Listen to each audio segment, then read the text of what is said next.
C'est une toute petite bête, et pourtant, elle en effraie plus d'un. L'araignée, mal aimée, pas dans toutes les cultures. Symbole de liberté dans certaines philosophies indiennes, grâce à son fil qui lui permet de voyager à sa guise.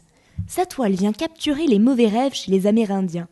Et certains peuples voient en elle un dieu primitif ayant contribué à la création des premiers hommes. Symbole solaire, maîtresse du destin, l'araignée est également chargée de symboles négatifs.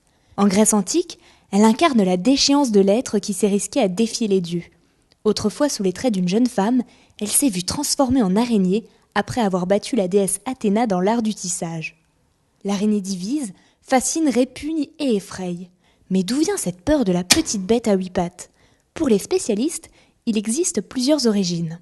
C'est d'abord une affaire culturelle. La peur est laissée en héritage et se transmet de génération en génération. Un enfant sera ainsi influencé par les craintes de ses parents. Pour Christine Rollard, la peur de l'araignée est occidentale. À l'ouest, on aurait une approche négative de l'araignée, tandis que sur d'autres continents, comme en Asie ou en Afrique, l'approche est très différente, et l'araignée peut y être vénérée. Cette angoisse peut aussi être due à une expérience malheureuse, une piqûre, un cauchemar, une rencontre impromptue.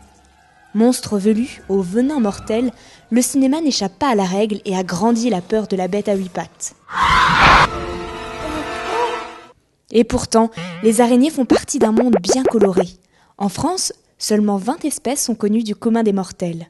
Les araignées qu'on retrouve dans notre maison, il existe près de 1700 espèces en France et environ 45 000 dans le monde. Mais il y aurait encore le double non découvert.